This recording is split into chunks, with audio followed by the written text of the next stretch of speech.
following is a special multimedia presentation from NorthJerseySports.com, sponsored by The Anvil.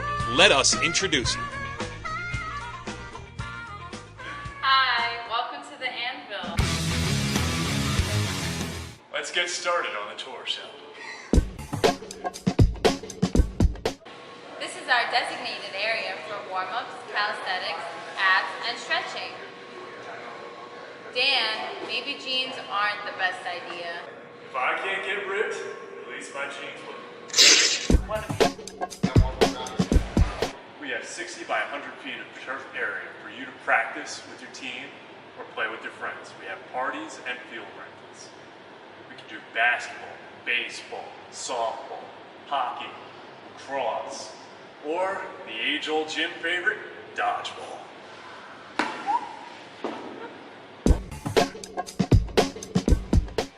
Here at The Anvil, we like to cater to all of our clients, even those who are not currently working out, especially the moms.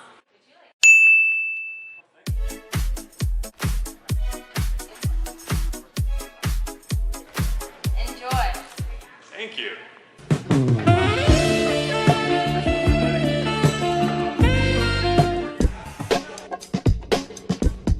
Here at The Anvil, we have the sleds to help you shred. Isn't that right, Tyler?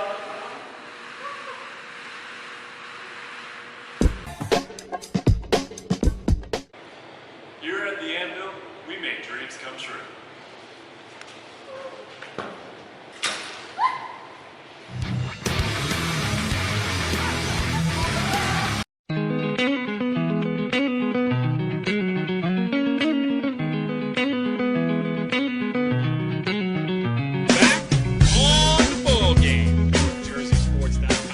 Original multimedia series talking all things basketball across North Jersey.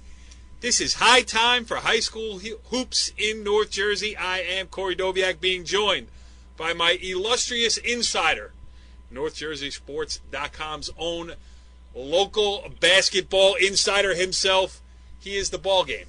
Richie Barton, what's going on, Richie B? Nothing. Still recovering from last weekend, knowing that we have an even bigger weekend ahead of us. It's the most exciting time during the high school basketball season, maybe in all of high school sports.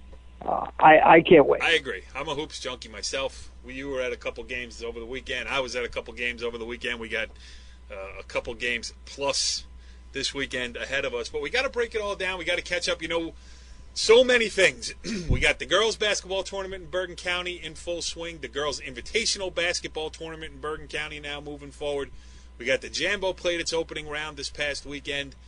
We're going to talk about that with our guest this evening on this show.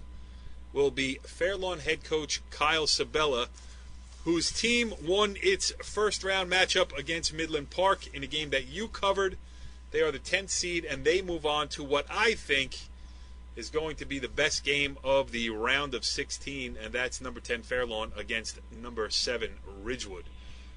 We will see how it goes. But Richie B first, and then we're going to talk girls basketball as well. I have an interview that I did with Jenny Djurdjevic, the head coach of the Northern Valley Demarest Norse women. They are the number 12 seed in the Bergen County girls basketball tournament. They upset their sister school, their rival, number 5 seed Northern Valley Old Japan. So had a good interview with Jenny after that game. I'm going to play that for you. And, let's get to some miscellaneous things before we go in. We'll go into both tournaments, both boys and girls. You know, the Passaic County tournament's starting to pick up, too. They're almost through their play-in rounds, and the big boys and, the higher seeds are about to jump into those tournaments. So we'll make mention of that. We will do that after we do the interview with Kyle. But let's talk about some of the overview stuff, and I start with our predictions, Richie B. I believe it was you. I hold here in my hot little hand the, I don't know if you can hear that. That's last week's prediction sheet.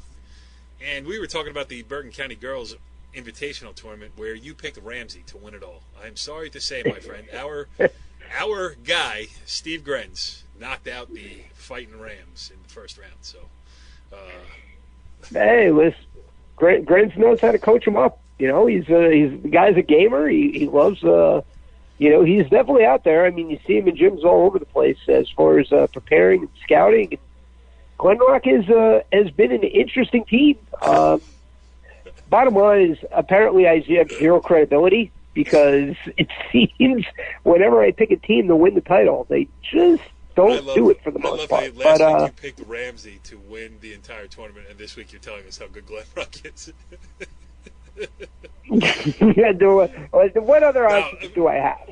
You know, I mean, Ramsey's a good team, and Glen Rock, beat him. What girls BIT. Well, do you want me to pick on? And why did you start with that one after I had such a good showing in the county tournaments and the county tournament for girls? Because you had a bad one in this, and that's what I like to bring up first. That's all. I mean, really, who cares about the girls BIT overall? Except us. Me. I'll tell you what. But you know what though? That shows the competitiveness of the tournament. You know, a team that I legitimately thought could win it was knocked out in the first round. So, I mean, that's it shows. Again, as I said last week, there are probably 8 to 10 teams, that can get hot and win it, and that's what makes that tournament exciting. Last word on the girls BIT. My 2 selections: Dumont, my champion that I picked to win it all, and Richfield Park, Richie B, both still alive. So, my bracket's looking good. All right, and you mentioned the Bergen County Jamboree there and your bracket, and you almost had a perfect bracket through the first round. I missed on 3, although I should have really. One of them was the most questionable call ever. You missed on just 1, I believe. What was the only game that you didn't get right? Yeah, Leonia. I had Leonia beating Englewood, and I was in attendance for that game, and they almost pulled it off. They were down 14 at the half, and it felt worse. I mean, Englewood shot the lights out in the first half. Leonia, to be perfectly honest, didn't. They were just reaching and didn't box out, and with a small school, you kind of can't afford to do that. But Leonia has 2 athletic forwards and 3 good guards that can all handle the ball and can all shoot it.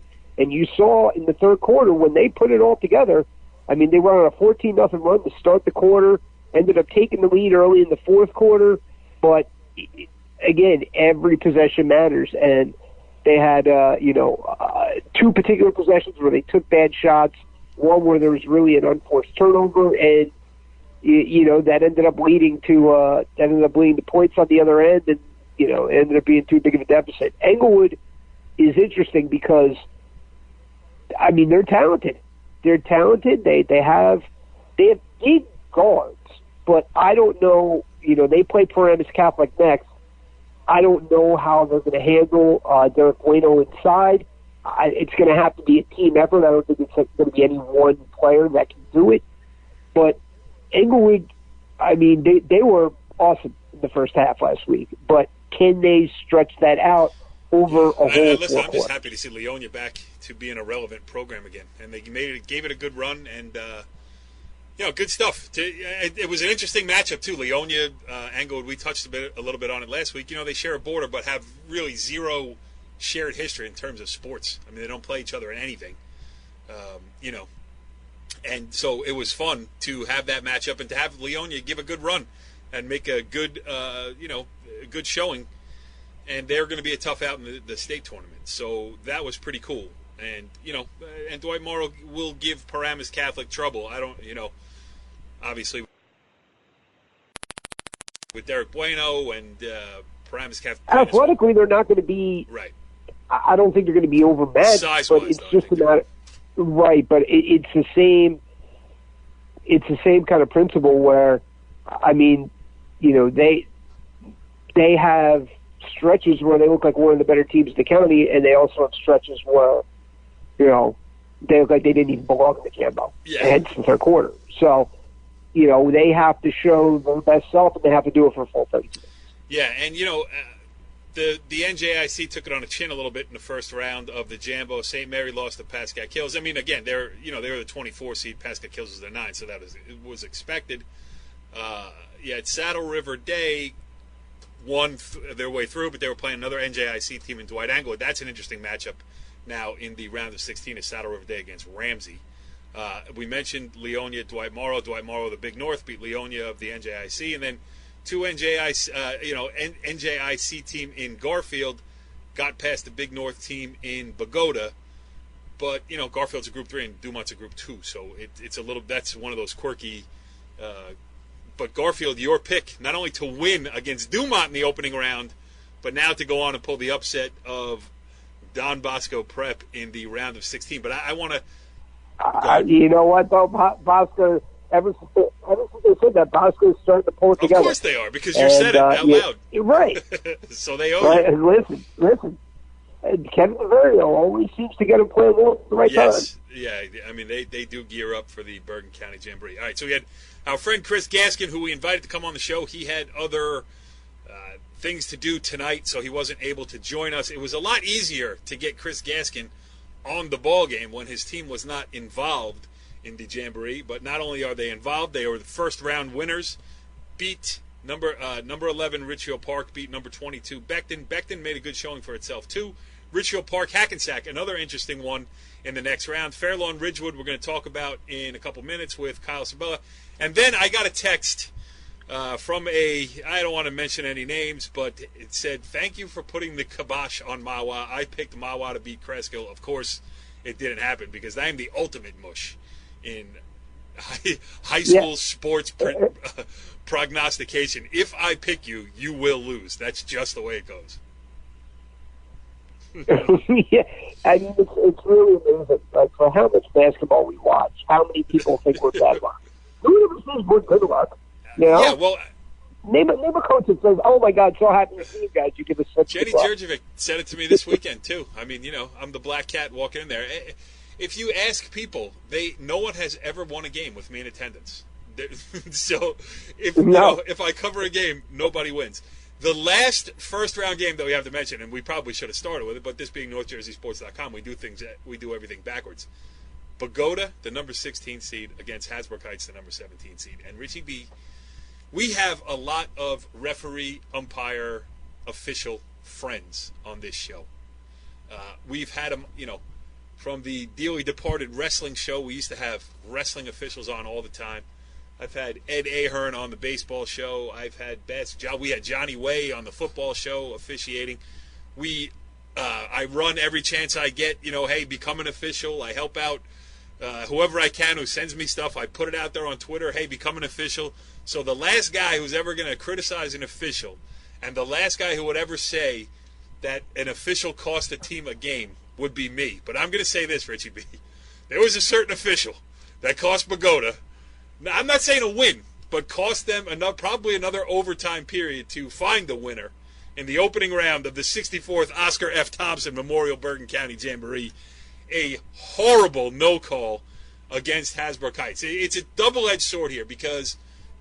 Well, you got to imagine. I mean, to be honest, none of us there. I don't know for sure, but I would imagine that they were in the bonus. Yeah, well, okay. This had to be the case. It's a tie game. But there's a rebound. Hasbrook Heights misses a shot. Bogota Kid grabs the rebound, and he's on his own baseline, just to the right of his basket, or left if you're looking at it. But the referee is to the right of the basket, looking back at the play. The kid who missed the shot, and you can see all this. Brian Carr, our guy who does the football show with us, and he's Dumont Mr. Head Husky, was at the game. He caught it on video, posted it on Twitter. We retweeted it. He did a great job getting it. And, so the Hasbrook Heights kid misses. The Bogota kid gets the rebound. And then the Hasbrook Heights kid who missed the shot then kind of comes from behind, shoulder blocks the Bogota player who grabbed the rebound. The ball comes free. The Heights kid picks it up, drops it in. Game over at the buzzer. Crazy. But you can see, what the referee was thinking there. The referee is thinking, okay, it's on the baseline. It has to be, they had to be in the bonus, as you mentioned there, because it's an overtime game. So I'm sure they were in the bonus. And the referee is thinking, I'm not going to make this call and give this kid free throws 100 feet the other way to decide the game. But, what ended, and, those were good intentions. But what ended up happening was really just too bad for Bogota because they were on the short side of a bad call. The positive side of it is that's the first win in the history in Hasbrook Heights. Boys, Hasbrook Heights has had some good teams in years past. First ever win in the Bergen County Jamboree. So I'm happy for that. Feel bad for Bogota, but you got to make that call, Richie.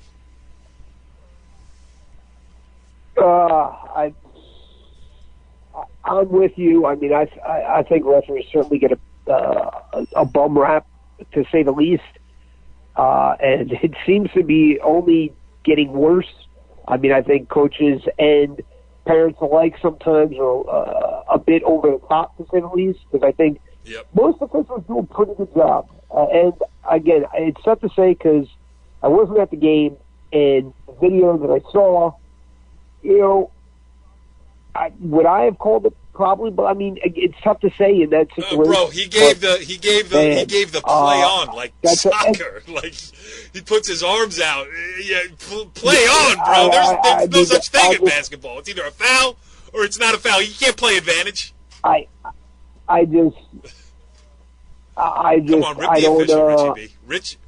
It didn't look like it did. It looked like it should have been called, and it wasn't. And, it's a tough way to lose. I would not. Yeah, I would lose not known for his composure on the bench during the best of times in a Bogota basketball game. I don't know what happened afterwards, but you hope everybody was respectful and all that stuff. But certainly well within his rights to feel hard done by, because that was a bad call. Hey, and it happens too. It's part of the game. I'm sure Bogota missed a couple free throws somewhere along the line, or there was a play where they kicked the ball out of bounds. No game, and it's the old cliche: no game is won or lost on one play. But that one, kind of. that one kind of was. So that's that. Hasbrouckites is moving on. They are the number 17 seed. They are going to play number 1 Bergen Catholic. We got so much more to talk about the Jambo, about the BIT starts this week for the boys, about the girls' basketball tournament. We are going to do all of that. But first, we're going to get to our guest this evening on this week's episode of The Ballgame as we welcome in on the Anvil Performance Hotline. Now, the Anvil right there in Fairlawn, as the head coach of the Fairlawn Fightin' Cutters joins us. He is Kyle Sabella. Coach, thanks for joining us here on The Ballgame. No problem, guys. Thanks for having me. Well, my first question for you, and it's a little bit different. It's not about strategy. It's not about emotion. It's not about, motivation or how you're going to do. It's about how you feel that I have picked you as the number 10 seed to beat number 7 Ridgewood in the Bergen County Jamboree's round of 16 this weekend. Well, unfortunately, I wish you did not say that. It does not make me feel good at all, and that's disappointing to hear. So. Are you going to the locker room with sagebush and light it on fire and run around? Oh, 100%. We Phil Jackson tomorrow in practice for sure. Anyway, well, I am looking forward to Fairlawn Ridgewood because I feel like just looking at the slate of games.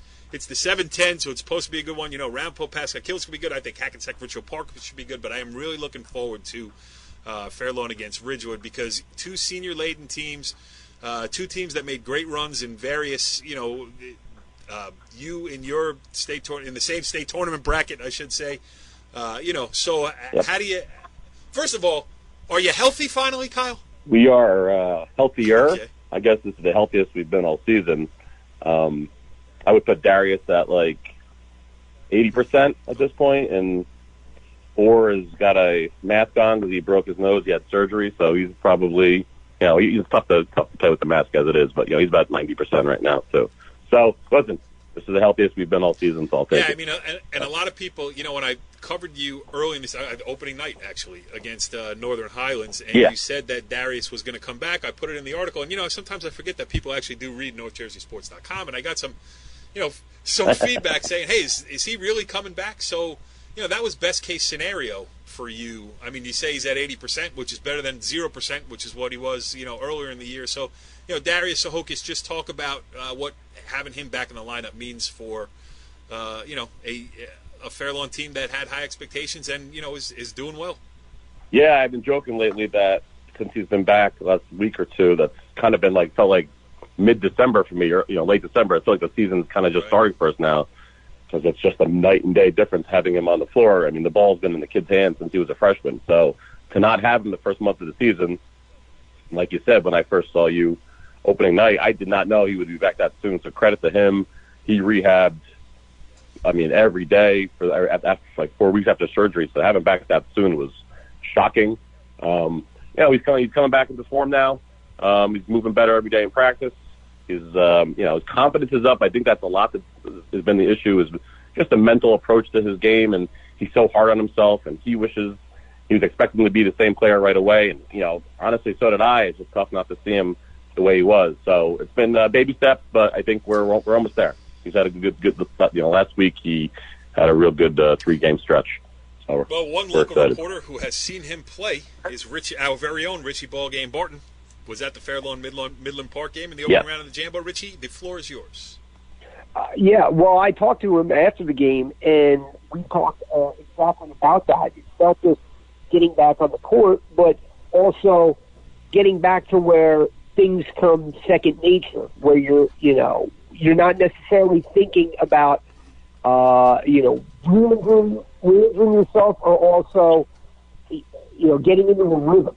He didn't seem to be, he talked about not being in a rhythm right out of the gate, and he ended up having a great game against Midland Park, and it's because he felt confident. He felt fully confident for the first time. He knows he's not 100% yet, but he knows he's taking bigger steps to where he wants to be, and that certainly bodes well, because when he has the ball in his hands, the offense really flows, and it also allows Orson Jesky, who's a 6'5" shooter, a little more space on the perimeter, and when he gets going, and John Burek's getting to the basket and doing all the intangibles he does, that's a pretty tough team to stop. Yeah, Darius 100% has made John and Noah better his whole career, and I know they're both excited to have him back as well. Darius was definitely, first week or two back, he would definitely shy away from contact. He was, strict, staying on the perimeter for the most part. And like I said, every day, every game, it's been a gradual increase. And I think especially the big day he had on Saturday, scoring 25. I think that's what he needed. He needed a big day scoring, his teammates supporting him, his confidence up, and I think it's everyone's excited for the rest of it going forward. And you mentioned earlier that Darius has been a starter since he was a freshman, and this is such a senior-laden team, such a thick. My nephew is a senior at Fairlawn too, so talking to him about these kids, I feel that there is a very close bond between them, not just on the basketball court, but obviously on the basketball court as well. Just talk about it as a coach. You've blood, sweat, and tears, literally, for the last 4 years with this group of players. You're in early February here. It's money time, and talk about it going through with this group, because we've seen it before at Fairlawn. When Rich McCaleb was there, and you had that great crew when you were the assistant, and then sometimes you have to recycle. And this is the next group. I hope there's another one coming through for you, but they're not going to be the same. You know what I'm saying? So how about this senior-laden squad and everything they've meant to you as a coach and to each other as teammates? Yeah, I've been, my first couple of years after Rich stepped down, were not easy, and it was, like you said, we were recycled and we had to rebuild. And I knew about this senior group since they were in 7th and 8th grade, and I would go to their games, and I was watching and I was talking to them, so I've known them for a long time, and I knew then that this was going to be a great opportunity when they were seniors. Now, obviously, we had a really good year last year, which was a little unexpected. But yeah, they're all friends off the court. I'm a big believer in chemistry. They all hang out. They all talk. They're all, so that is definitely transferred onto the court as well. And, that's been, I think it's a big part of our success is the way they are with each other. What do you feel that this team needs to improve upon? Because, from the way I saw it, after watching being a game in the Park team by 30 points, you would think, we're getting to that level. We're getting to that championship level. But it seemed during the game, there were just little things, taking care of the ball, sometimes. I know that was a point of contention several times throughout the game. And again, there weren't really overly long stretches of bad play. There weren't even really short stretches, but talk about what you're saying to the kids as far as every possession matters. It doesn't seem like a big thing in a 30-point game, but you're getting a 2 or a 4-point game, you don't get those possessions back at the end. Yeah, it's funny that you're talking about this, because this has been the biggest point of emphasis for me all season, is that we have shown glimpses of greatness in short little spans, but it's not translated to 32 minutes, 24 minutes, 16 minutes, 8 minutes. It hasn't. And they take possessions off. They're careless with the ball sometimes. And I do my best to motivate and to, we've had some blowouts though, right? We had some 30-point games and, last couple of weeks, and it's been difficult, but again, like I said, we're getting better, playing better in longer stretches, because like you said, you can't play lethargic and take possessions off against a Ridgewood team and going forward. It's just not going to happen. It's just not going to work. And, we talk about that every day. Where is the, I saw Ridgewood once this year. They have, senior leadership in the backcourt, and, what do you got to do against them? I mean, I think it's going to be fun, because I think you do a great job with your kids. I think Mike Troy does a great job with his kids, and I think both teams are locked into what you guys are trying to impart to them. I mean, I feel like, there's good chemistry on both sides, having talked to the kids and the coaches and seen them. What's the key against a real good Ridgewood team? So this is my 7th year now, and this is the first time I've ever coached against Ridgewood, against Mike. Like you said, we're in the same state bracket. We're neighboring towns. And ironically, we've never played against each other. So, and I never really had an opportunity to watch any film. I watched the film from last night, and they had a crazy ending last night to their game. But who'd they play last night? From what I can tell, just watch it. They beat Hackensack at the buzzer. See that. Wow. Okay. Yeah. So from what I can tell, it seemed like a replica of us. I think they're just guard heavy. They play hard. They run good sets. I mean, I'm going to go to their game tomorrow night, but a lot of it is because Mike came to our game on Saturday, and he said the same thing. He's never really seen us play. We play a Passaic County team, so it's ironic that the neighboring towns are in the same state bracket, and we just have never played each other in my 7 years here. So this is, I'm excited in the same state bracket, in the same county, 2 Group 4s, and there's not a lot in Bergen County. That really is weird. You should be playing each other twice a year, Correct. let alone never. It's correct. Crazy. Yeah. You got one more, Richie B? Oh, God. No, sorry. I can't help the division alignment that I'm in. I play all Passaic County teams. Yeah, so it's weird too. And I think in some ways that helps you, and in some ways that hurts you. I think it helps you because nobody gets to see you live, unless you're me. Correct. And you don't care, and you feel like Correct. taking a ride to West Milford on a Tuesday night, but I think it hurts you on the other, because in seedings for the common opponents just aren't there against Bergen County teams, and that's for all sports with Fairlawn. It is weird. They should make that adjustment, and you guys should move into the Bergen County Centric League. But whatever. I mean, it is what it is, we'll see how it plays out. Ridgewood and I had one common opponent. One common opponent this year was Wayne Valley. That was it. And we beat Wayne Valley, and Wayne Valley beat Ridgewood. But other than that, that's the only link. Make any sense. So by the transitive property of equality, you're looking good. My pick can't be wrong now because of Wayne Valley. 6 degrees of separation. All right, Richie B, got one more for the coach? Yeah. I want to talk about rebounding because, with your team, it's very noticeable when everyone's boxing out and everyone isn't. And, correct. What do you feel you need to, I don't even know if I have a question, but just talk about team rebounding and how your team has to do it just a little bit differently than someone who has, a big post presence like Midland Park had with Rudolph. Yeah, so, I traditionally, I like to play small. I like to play up-tempo and fast, which, that's why I have Orr, Sanjeski, and John Burek as my 4 and 5 guys. I like to go up and down. And, we are small. Fortunately, in our league, we don't see many bigs, so we're able to get away with it. When you play someone against Midland Park or someone like Ridgewood and teams with big, I have to make adjustments, and that's what I did, and that's why it's nice to have 6'5" kid off the bench, Baba Tunde, to come in and help, and I thought he did a great job. And that's why we struggle with Ramsey, right? We haven't been able to match up with Hanson. I thought Baba did a good job a couple weeks ago, but that's, I would think, is our one liability there is when you go up against teams with the bigs and who are skillful and with all you due sometimes respect to struggle. every other player in North Jersey, my favorite player is Babatanya Amosu. I saw you at the Brian Long Classic down there in Richfield Park, and like you mentioned, he was going up against Sean Hansen, who's not one of the best bigs in Bergen County, but one of the best bigs in the state. Going to Cornell, Division I player, going to play in the Ivy League. Right. And Babatunde Amosu he went after him. And listen, Hansen won the war. That's to be expected.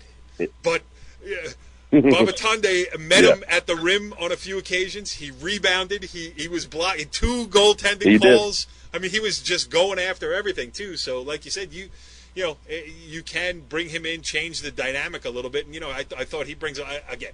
I saw 1 game out of how many you've played this year, 2 games out of how many you've played this year. So, he just maybe had a good day that day, but he certainly can change the dynamics and maybe just the energy a little bit too. But you got a lot of experienced guys, and I think a kid like Jamin Reyes can just he can make shots. He doesn't shoot that much, but if he does, and I just feel like you have a lot of options, and maybe on any given day somebody can step up for you that they're not expecting, offensively or defensively. Yeah, I would argue that Jamin Reyes, because of all the injuries, with Darius out, Orr was out, Bjork had the flu. Jamin Reyes has been my most important player. I mean, he's been so solid. I mean, I know how accurate they are, but he's one of the state leaders in assists right now, a little over 8 a game. I mean, he's been amazing for us on both ends. So I don't know where we'd be with that Jamin right now. We have other guys who've had to contribute early on, got a lot of experience the first month of the season due to injuries, and now we can go 8-9 deep now because of that experience they got early on. Yeah, yeah. And Jamin Reyes too. I like the way he plays. He doesn't argue with a ref if he gets a bad call. He hands the ball over. He's not vocal. He's just even keel guy, and you need that out of your point guard too, or a guy who played the point when Darius was out. So. I gave Jamin, halfway through Jamin's sophomore year, I brought him up and I started him with Darius in the backcourt since they were sophomores. So, he's 3 years of a starter. He's been great. Well, listen, this has been fun, and you put yourself in a position. I can tell you this: the rest of the Bergen County tournament, at least the next 2 rounds of the Bergen County tournament, are going to be fun. I mean, I think the separation comes after the quarterfinal. Well, in the quarterfinal round, where the big boys are waiting. It's kind of like.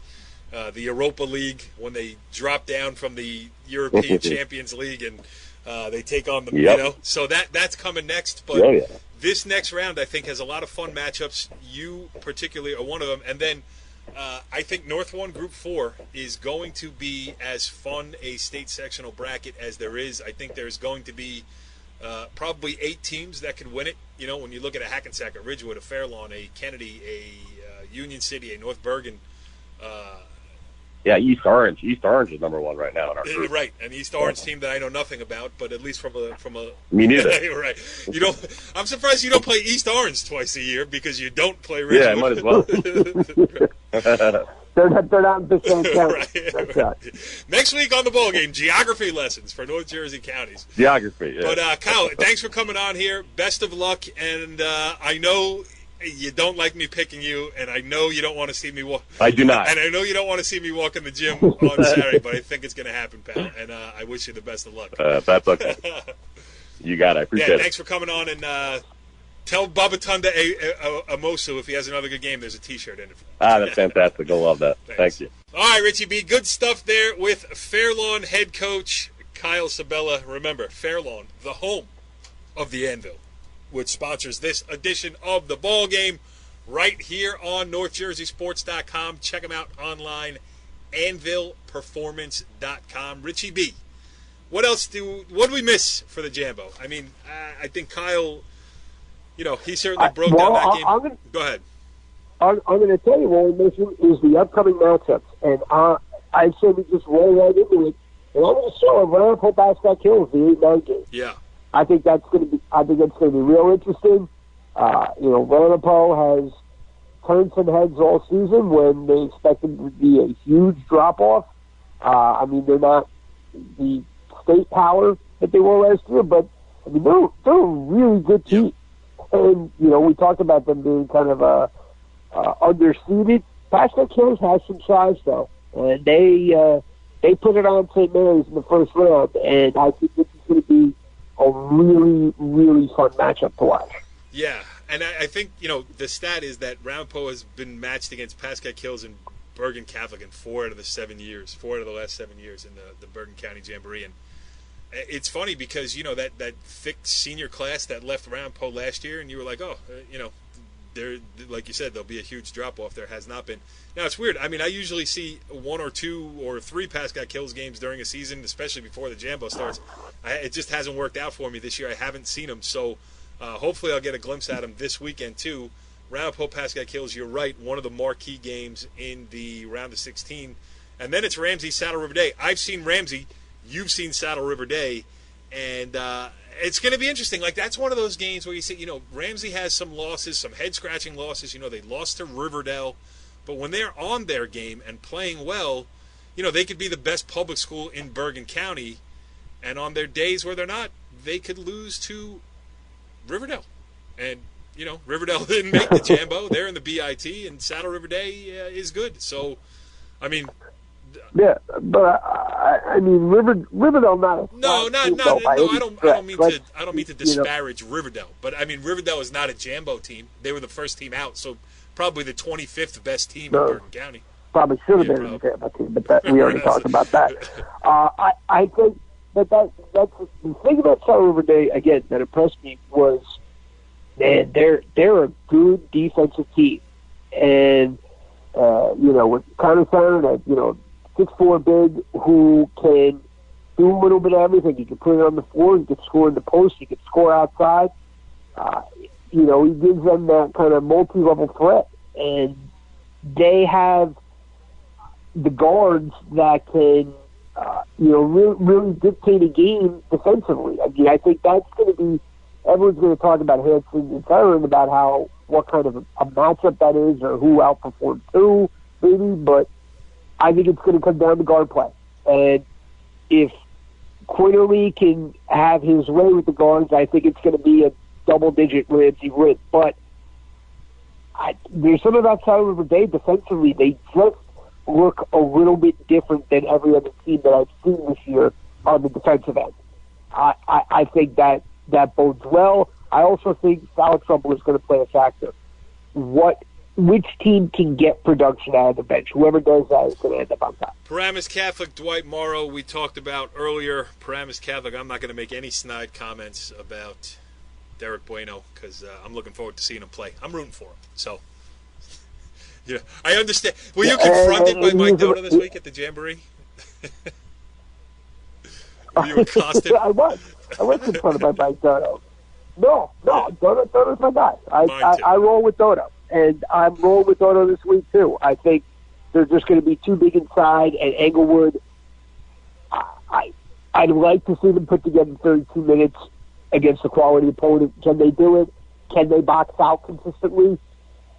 I don't know. We're gonna find out, because if they don't, it's going to Paramus Catholic's going to roll. But Englewood has the horses. If they can stay out of foul trouble, stay out of some silly fouls, they could be right in the tournament. Now, Bosco, if your pick does come to fruition and number 19 Garfield beats Don Bosco Prep, the number 3 seed, we'll talk much more about it next week. I don't see much in it. I see Bosco advance. And Richfield Park against Hackensack. Hackensack, another one of those teams, like a Ramsey, who, when it's on its game, and we should say that now, they got their point guard back who is eligible, so they are at full strength for the first time this year and probably, trying to fit everything together here on the fly. Again, I haven't seen a Hackensack game this year, which is weird for me too, because I like to go to see Aaron Taylor's teams play. It just hasn't worked out that way, and they play our friend Chris Gaskin and Richfield Park. Richfield Park, we kid around because Gaskin's such a good friend of ours, but what a great job he's done with this team. An 11 seed in the county tournament to win a first-round game convincingly, against a very good Beckton team, and then I give Richfield Park a real puncher's chance against Hackensack. If Hackensack, is the Hackensack that loses at the buzzer to Ridgewood, or loses big to a Bergen Catholic or a Ramapo, a Hackensack on its game, but they haven't proven that they can put it together game in and game out. So I see that as a not a toss-up. It's Hackensack is certainly the favorite. but Richfield Park a live underdog, Richie B. I would agree with that. I would agree with that because, again, much like Saturday, Richfield Park will defend. They will guard you. And they have all 5 guys, and they're all kind of interchangeable in their own ways defensively. The thing that worries me is can they score enough? Because, against Hackensack's going to put up points on pretty much anyone. And that is, that's been proven. But who is the go-to player for Hackensack? Because you're going to need that against Richfield Park. You're going to need someone to kind of step up and get to the hole. If they can consistently get him the ball and he can stay out of foul trouble, then he's the guy. And he's going to have to come through. Right. Well, that's the thing. He's going to have to come through. I think this is a game that's going to be in the high 40s, low 50s. I think it's going to come right down the wire. I have Hackensack winning, but I think this is a game that's a one-possession game in the last 2 minutes. I agree, and it's A.J. Huddleston's going to have to do a good job of not turning the ball over and getting Richfield Park into their sets, which he's capable of doing. Isaiah Menendez, Ramel Camilo. I mean, they have some players there. Jency Reyes too. Richfield Park can play, so we'll see. And if they can, take a team into the deep water and see what you can do in the fourth quarter. And it's going to be really also about tempo. Tempo, yes. I mean, like you Park, said, if that game's played in the 40s or 50s, Richfield Park has a real shot. If it's played in the 60s or 70s, that's right. It's Hackensack all day long. Right. Yep. Right, exactly. All right, I think we've touched on Fairlawn Ridgewood quite enough. And the other one is Cresskill against St. Joseph Regional. Now, Cresskill, a good job to make the Jambo. The loss that you covered against Saddle River Day, which looks like it had dinged their chances.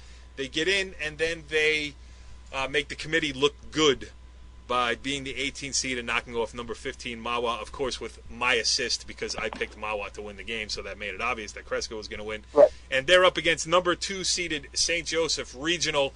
Congratulations to St. Joe's head coach Mike Doherty, who went over the 500 career win mark this past week, and looking forward to catching up with him too.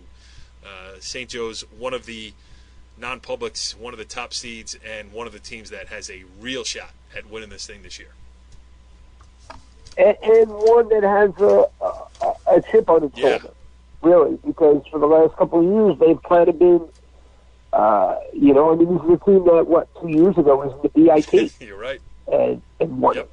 So this is a group that has been chomping at the bit to kind of prove like, hey, we're a championship level team. We're not just happy to be in the conversation. We want to, we want to be Jambo champs, and they've had a little bit of a rough stretch, but I think that this is a team, just from a talent perspective, that is not going to be overwhelmed by anybody, and they're not going to overlook it. And the last time they were Jambo champs, they were led by a point guard named Chauncey Hawkins, who, if you check the standings, is doing a great job as a starter for St. Francis of Brooklyn. And I think St. Francis of Brooklyn is one of those teams that has never qualified for the NCAA tournament. They are at the top or near the top, at least in their league, and it would be really cool to see it happen too. So I keep an eye on Chauncey Hawkins. What a great team they had there with Joe Ratty, Nate Garvey, and various other, Isaac Hippolyte, and those guys too. So yeah, St. Joe's back to approaching that type of form, and we'll see in the deeper waters of this tournament how it goes here. But that's it for the Jambo. We're going to cover it this weekend. Let's switch, Richie B, now to the girls' side of things. I want to start with the game that I covered, which was Old Japan, the number 5 seed, against number 12 Demarest. And here's the thing: if you took Saddle River Day and IHA out of the tournament, and I'm not advocating for it. What I'm just saying is, if you had only seeds number 3 through 16 left this past week, any one of them could potentially hoist the trophy if those top 2 seeds were out of there. And Northern Valley Demarest with Dana Torado, who has just committed to play Division I basketball, had a great game plan. They kept getting her the ball, Casey Sullivan, a sophomore, really stood up to the Old Japan pressure. Old Japan in foul trouble all day long, rebounded to take a 12-point lead in the second half. Northern Valley Demarest just stuck with it. Turns out, sister schools, they don't play each other much anymore because they're in different leagues and they don't schedule each other on independence. Packed gym at Northern Valley Old Japan High School, and that's something I want to talk about too after we do this. But as it turned out, Northern Valley Demarest gets the win. Jenny Jurjevic is their head coach. She gave me 4 or 5 minutes, 6 minutes of good interview time after the game. I appreciated it. I chopped it down a little bit just to touch on the important stuff here. But let's start off our girls' coverage on this edition of the ball game with this interview with Northern Valley Demarest head coach Jenny Jurjevic after their win over Old Japan. We have a good little team. We're fun. Like, we are fun. We're tough. We're not stubborn. We're willing to adjust. And we're going to cherish every moment because, like, Demarest doesn't get teams like this. So, like, you know, Demarest has always been down and getting their butts kicked and stuff. So we're trying to keep it consistent, and we're going to cherish every single moment. So 2 years in a row, we want to compete, and we want to have fun competing, and they're doing that. Well, what was last year? I don't remember. So last year was like Meadow Garcia, Emma Miller, Gabby Camilleri. We won our league, but we haven't won a county game since my first year. This was 5 years ago. Okay. 5 years ago, we beat Queen of Peace, Nail Biter. And they're not even in business anymore. No, they're not even in That's right, business. you did beat But Queen yeah, of Peace. but we haven't won a county game in a while, so this was important for us in the school as a program. Obviously, we thrive to make the county tournament, and we've done that successfully, but we always come up short. So this is the first time that, you know, we're coming home with the win in 4 years. Dana. Yeah. Good player. You know, even a better person. Someone has a free throw, she's the first one to shake your hand. Someone makes an and one, she's running from baseline over to pick your up. Like, she is the mental and maturity that she just pushes out on her teammates. You're not going to see that. I don't think there's another high school player like that right now. I'm telling you. And I thought, you know, they got up 10. It seemed like they were just about to pull it away. And I thought Liz Argenziano just started going to the basket real hard. They were in foul trouble the whole day, but she kept forcing fouls. She kept forcing adjustments. And I don't even think she scored that much, but it just made them respect the fact there's somebody on the wing who's going to fly in here. Yeah, they started to draw out on her, which opened up Casey and Dana. Cool thing about her, she's really agile and versatile. You know what I mean? Like, maybe she doesn't score, but she's always guarding the best player on the other team. She's handling the ball, and she's a decoy. You know what I mean? She'll do things to draw attention to herself so we can open up things for the other girls. And she's only a sophomore. Yeah. Like, we're playing a highly competitive schedule on the shoulders of really 3 sophomores, because this is only Dana's second year of high school basketball due to injuries. Right. Casey Sullivan, who's a real sophomore, and Liz Argenziano, a real sophomore. You know what I mean? Yeah. And, like, you know, our seniors do a good job of tying in the fact that they have some experience because they've been playing varsity for a few years. But still, we're wearing on the shoulders of sophomores right now. How about just going, I mean, you knew exactly what Brian, you know, they were going to play tough. They're going to play man-to-man. They're going to D you up. I mean, I thought you, like you said, you're not stubborn. You adjusted. You did a few more things to maybe ring a couple points out. Yeah. You know, how about the chess match against who's obviously one of the best coaches in the county? Oh, my gosh, yeah. He's great. I mean, listen, every year it's like, oh, he's going to have a down year. He never has a down year. Yeah. You know, and he's a fundamentalist. They play full court man. They pressure you. You know, we knew it was going to be physical. I know his background. The dude's a football coach, man. You know, he doesn't coach girls. He coaches basketball players. Yeah. He doesn't treat them like girls. He treats them like players. So we knew that there was going to be a lot of push, and I told him to get over it and push back. You know, and that's life. And I think today, you know, we did a good job of matching up against that when in the past we have not. How about for you personally? I mean, I know I'm old enough to remember you running around and playing in this tournament, and now to, you know, be making another run here. I know you love it. I love it too. That's why I'm here every year. But I was telling my girls that I'm pretty sure, you know, besides Jasper, that the county tournament is the reason why I coach. You know, there's so many memories that I shared with my teammates, and my time's over. It's not about me. Yeah. But I keep telling them that these are moments that they're not going to get back. You know, to cherish these moments, and this is a fun county tournament, and anyone can beat anyone this year, and to take advantage of that and run with it. Yeah, well, it's going to be a different challenge next week because Oh, you're going to yeah. be doing a lot of running. Yeah, a lot of running, Talk yeah. about Teaneck. So fast, athletic. You know, we obviously watched them play before us.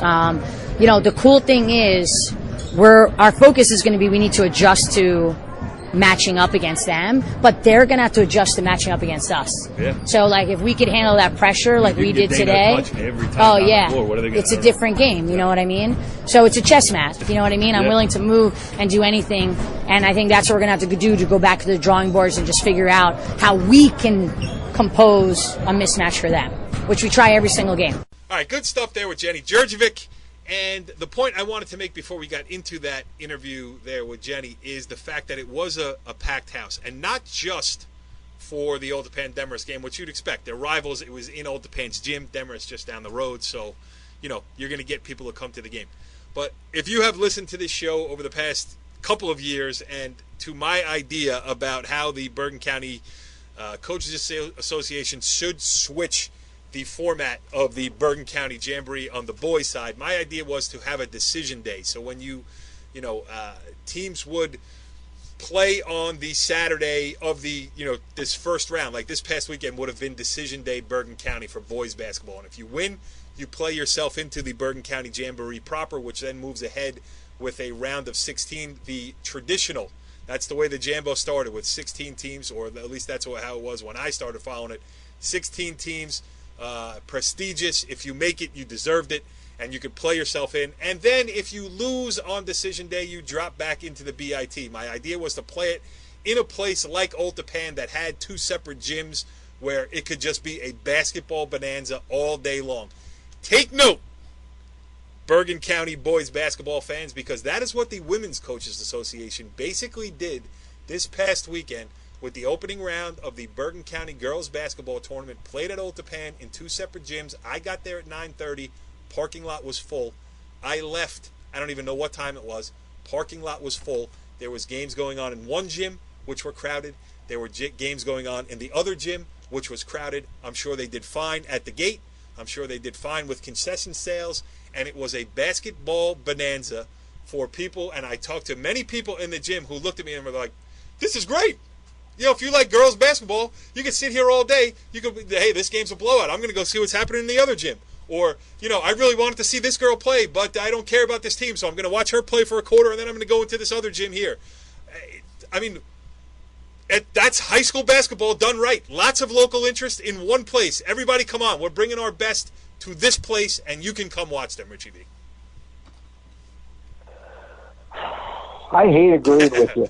I mean, we've been doing this for about 20 years, and, I'm not a big fan of agreeing with you, but you hit the nail right on the head. Let's face it, you and I, we both are admitted basketball junkies, and they're, as they say in Revenge of the Nerds, there are a lot more of us than there are of you. And great point. and there are a lot of basketball junkies out there, and we know because we see them everywhere.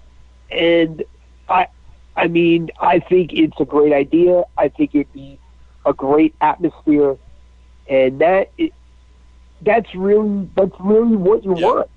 I mean, I'm going to switch it over, but I'm going to take Passaic, for instance, who you play at a home site for up through the quarterfinal round, and they're sparse crowds generally, and you get to the semifinals and the final with a packed house.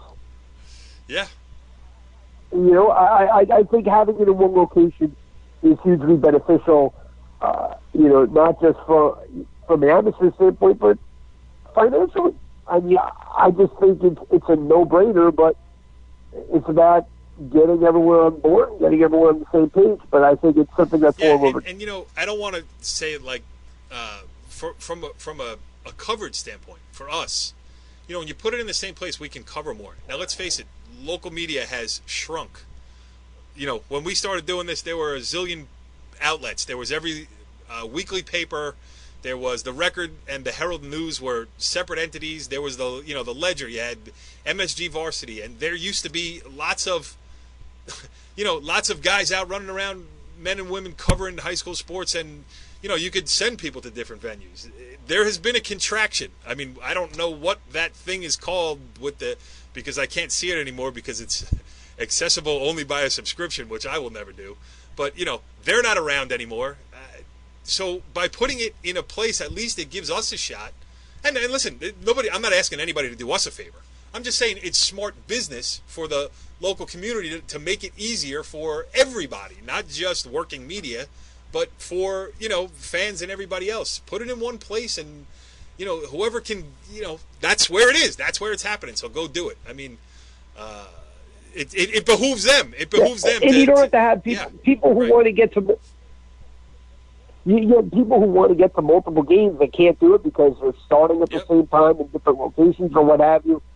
You put them all in one location. Hey, if you want to watch good girls basketball or good dribble basketball, you show up here. Yeah, and they should do it in football too as well with the NJIC tournament that we love. With the semifinals should be back to back in one venue where everybody could go see both games. And I even think that if they're going to stick with the stupid bowl games in the football final, then the state sectional semifinals should maybe be played at one site right after another. Like the way it used to be at the Meadowlands, where you could start at 10 o'clock on a Saturday, but let's play it at Clifton Stadium. Everybody show up there and do it that way. Times are changing in high school sports, and you got to change with them. The Jambo Committee refuses to do it, and that's at their own peril. So anyway, I don't want to get on the soapbox. I am off the soapbox. What they do is up to them, and we can only control what we do here. And that means we're going to move on to the rest of the Bergen County girls basketball tournament. Richie B, what stood out to you? I covered 2 games. You were on the boys' beat this past weekend, but what'd you see when you were checking things out on the Bergen County girls basketball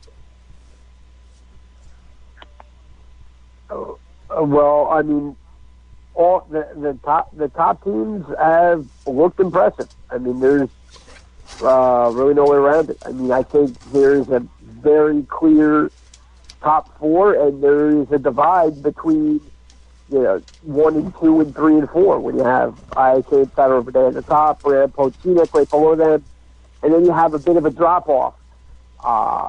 I'm interested to see. I mean, I'll be at all 4 quarterfinals, and I'm interested to see, what team can hang in there, and if so, how those teams react to being under a pressure situation and playing against a team that has absolutely nothing to lose. The way Teaneck played this past weekend against Pascack Valley. Now, Pascack Valley played very well in stretches of that game. They shot the ball very well. Kelly Andreessen had 5 3-pointers for Pascack Valley. Jules Vasallo had 2, so they shot the ball well enough. I think they had 10 overall. I could be wrong. Yeah, no, I'm right. 10, just looking at my notes. So Pascack Valley made 10 3-pointers. They shot the ball well enough to hang in there. They actually took a lead. Teaneck looked like they were going to run Pascack Valley out of the gym in the first quarter, and then Pascack Valley goes on a 20-4 run in the second quarter to take a halftime lead, and you're like, wow, this is crazy. So they're going back and forth, but I love the way Teaneck played because they obviously have explosive players, but they did not take many bad shots. Brad Allen is one of my I covered him last year once, very soft-spoken guy, but really had his team, you could see his team was locked into what he wanted to do, and it was great. At one point, they were moving the ball around the perimeter because Pascack Valley was, shooting themselves back into the game when Teaneck had threatened to pull away again in the second half. And Coach Allen for Teaneck had his team keep the ball out and look for a good shot and work the ball around the perimeter. And then it was funny because he's standing there right on the sideline, and I'm trying to remember what 3-pointer it was. I think it was Taylor Riddick in the fourth quarter. She takes a 3-pointer from right in front of where Coach Allen was standing. And the whole time he was like, work the ball around, don't go too fast, be smart and everything else. And then he sees, and I forget it, but I think it was Taylor Riddick takes the ball on the wing, and he goes, I'll take that one, because it was a wide open look at a 3-pointer. She proceeds to nail it, and I think that was the one that basically did it. So 71 points for Teaneck in that game. And then you're thinking like, wow, Teaneck, they look so great, and I mean that. They really look good. And then I watched some of the IHA game before I left. I watched about a quarter and a half of IHA play, and you can see the level that they're at too. So, I picked Roundpo to win the tournament, which is probably not going to happen, or at least Roundpo wishes I didn't pick them to win the tournament. But, IHA and Saddle River Day obviously head and shoulders above everybody else, and anything else would be a shocking upset, really. But Teaneck in the North 1 Group 3 state sectional tournament bracket, the same one that Roundpo will play in, that's going to be fun too. And don't count out Demarest against Teaneck this week. That's the one, by Demarest. If Demarest guards can hold up, that's going to be interesting because Toronto gives them a mismatch inside that Teaneck really doesn't have an answer for. As I said before, foul trouble always, it seems the deeper you go in the tournaments, the more it becomes a factor. Games are called a little tighter.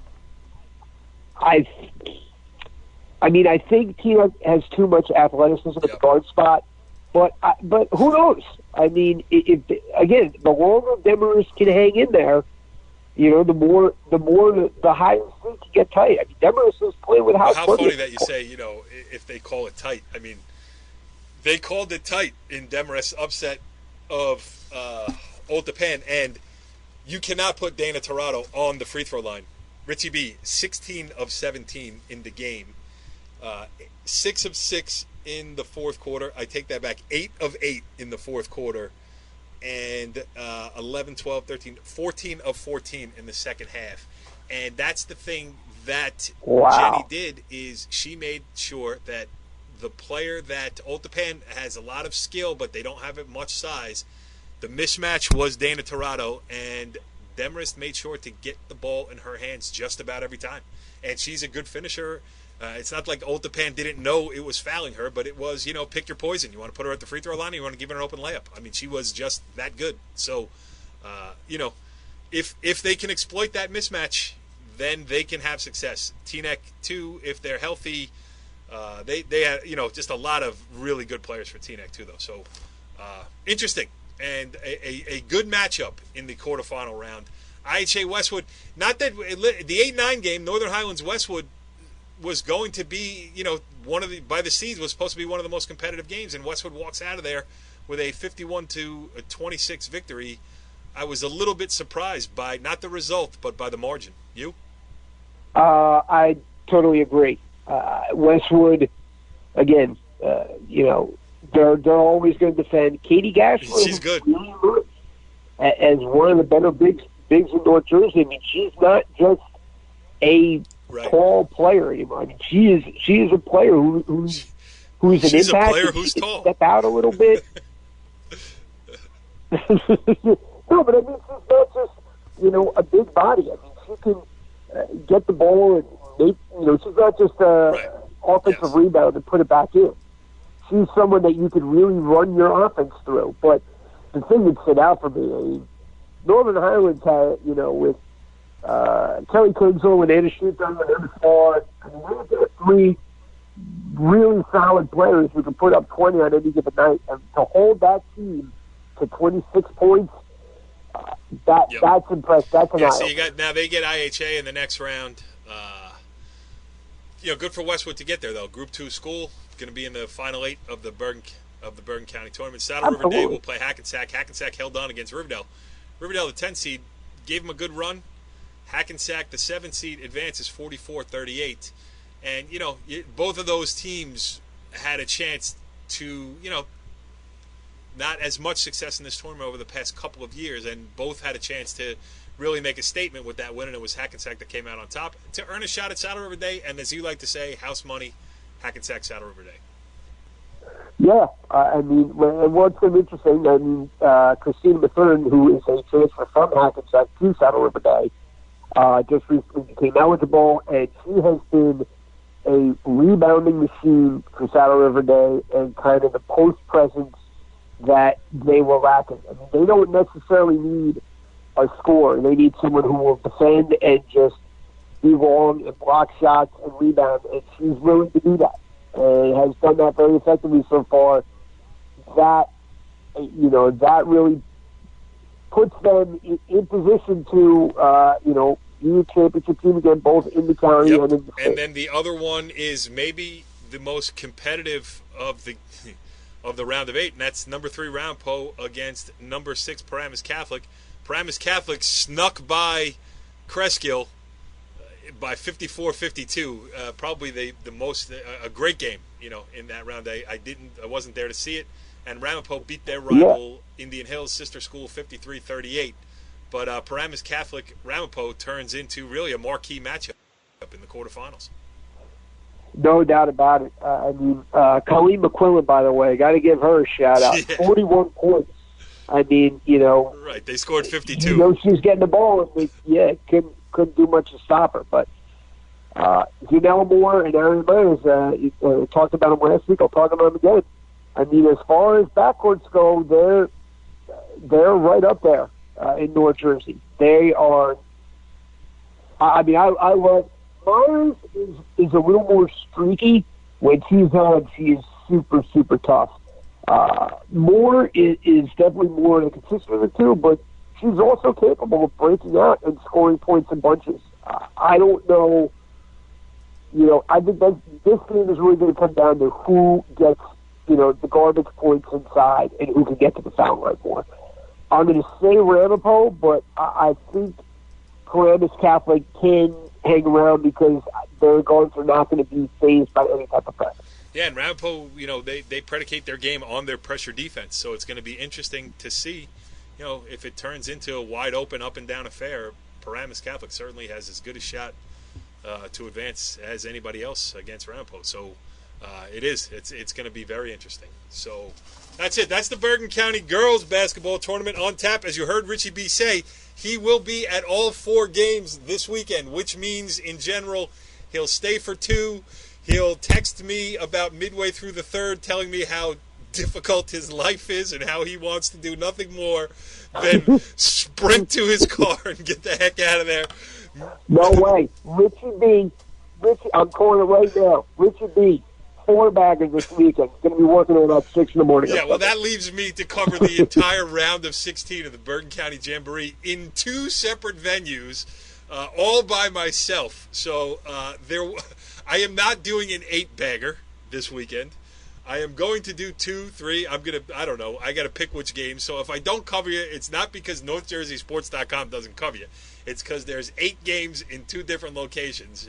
And, we like to do a thorough job, too. It's not like we put up one of those stupid things, 5 things that we learned at the Jambo. It's hard to get to 2 venues on one Saturday. Article accessible by subscription. No, we like to actually talk to players and coaches and put kids' names in articles rather than putting things up. Maybe we'll put a poll on Twitter. Hey, which game would you like us to go cover this weekend? Get your fan clubs to vote for us. But we're not going to do that, so it's going to be different. I just want to make mention of the Bergen Invitational Tournament on the boys' side. This is year 8 of Joe Del Buono's brainchild, and you know what? It's going to be fun. And now it smacks. Throw in the first round, which starts also this Saturday, so there's no way we can get to there and cover it. But we will. They do a good job of kicking us the information, and we get as much out there as we can.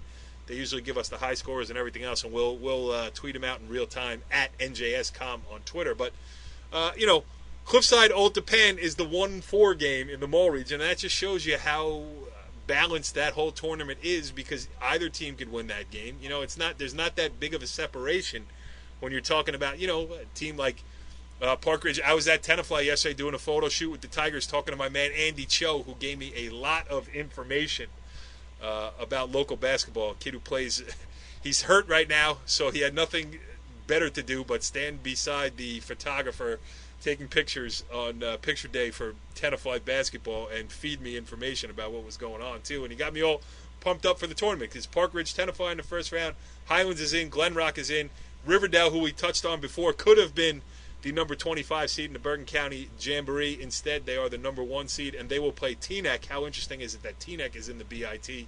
And you got Woodridge and Pascack Valley, too. So the BIT kicks off this weekend. The Jambo continues apace this weekend. The girls' Bergen County tournament will get down to its Final 4 after Richie B is done with his 4-bagger. And we didn't even really talk about Passaic County, but we will do it next week when the higher-seeded teams jump in and everything gets moving there. So for now, Richie B, it is time for your favorite part, when you get to say like a stupid catchphrase at the end of the episode. Nope. See you next week on the Ballgame. Follow the leader.